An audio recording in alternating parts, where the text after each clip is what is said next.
We have brought Thomas Banks and the Power of Love to the table, as we have heard that you, as presenters, like to plan ahead.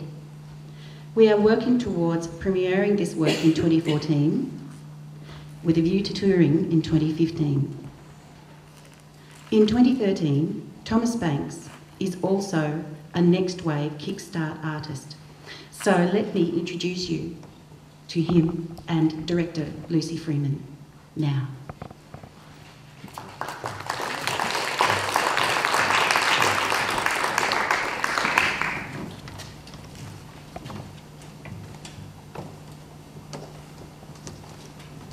Hi everyone, my name is Dominic Bag. I want to tell all about a Power of Love.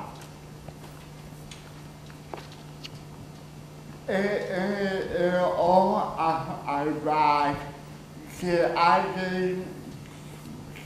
celebrating the faith, to the monetizing, technology, we like to give, donating, love, a budget. A subject of the ages,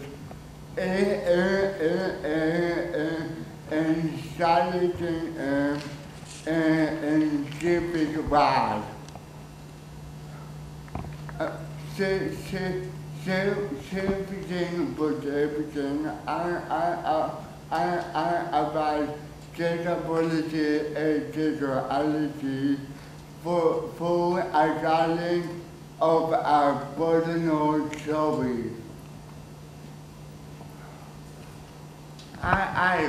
Where am I out to? Oh, all right. Why should a Power of Love?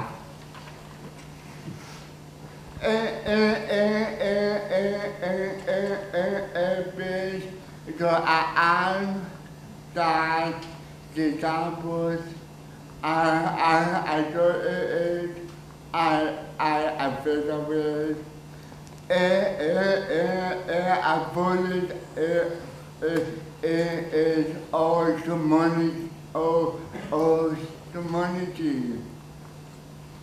Well, 1 minute. Lord God, God,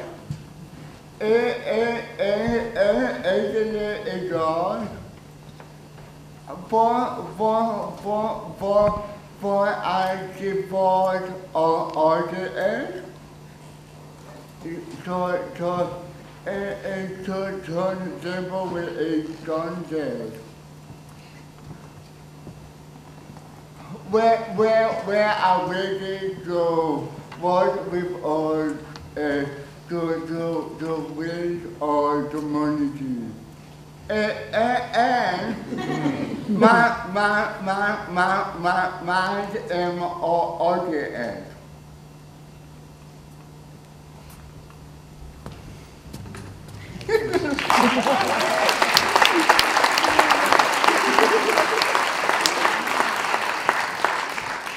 Hi, my name's Lucy Freeman and I'm the director dramaturg of The Power of Love.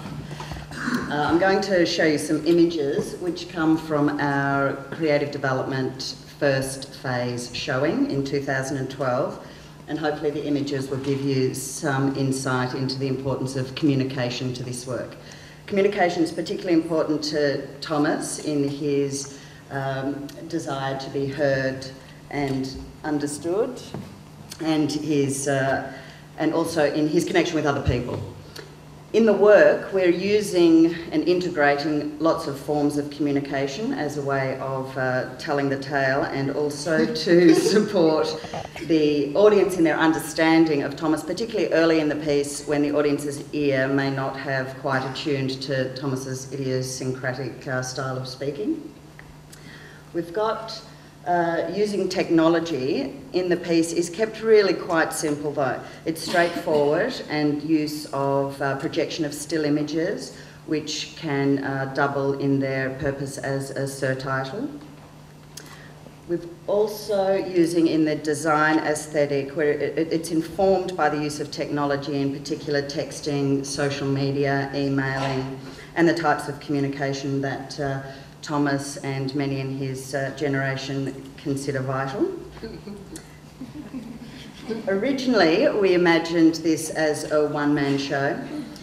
However, it's developed along the way and now incorporates another communication device, which is the presence of a second performer. So at times, the second performer might be used as a theatrical device to repeat what Thomas is saying. There's also scenes in which Thomas and the other actor play out certain narratives. Sometimes the second actor is voiced to scenes that Thomas is physicalising. And also there's an interaction where the second performer becomes the voice in Tom's head as he debates some of the larger ethical questions, such as disclosing disability in internet dating, or some of the seemingly smaller questions, such as how many times you can text the cute guy you met in a nightclub before it's considered stalking. In our second phase development, we're really looking to integrate more animation into the work, and we're also broadening the scope of the narrative to consider concerns such as Thomas's dreams, fears, emotions, and some of the things that underpin his experiences and his stories. The unique theatrical world that we're trying to create comprises virtual representations of actual locations, which might include the interior of the school bus, restaurants for dating, a gay sauna, nightclubs, etc. But in the actual set, it's quite minimalist. Bump-in should be quite efficient and simple. And we've also created this piece around an idea of a very flexible performance space size and also flexible projection surfaces so that we can cater to a variety of different venues. There's also some thought in this second phase development of creating two shows, one that will use full technology and be our premiere season in 2014, and the second, a truncated version, perhaps more suitable for a secondary school audience. There'll be a negotiation between which scenes are suitable for a more adult audience and which for a younger audience, so there may end up being two versions. All right, we have in the beginning set out as a mentorship between Rose from Platform, Thomas and myself with this work, but it's expanded across the time to use a peer-to-peer model, and some of the artists that we now have in the team are industry professionals. Many of us have a strong history of collaboration together, and each of us have an aligned artistic sensibility around this work.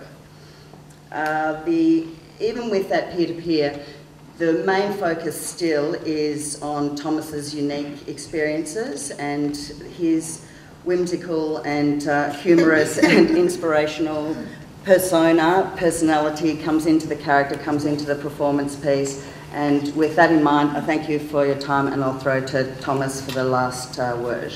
Why me?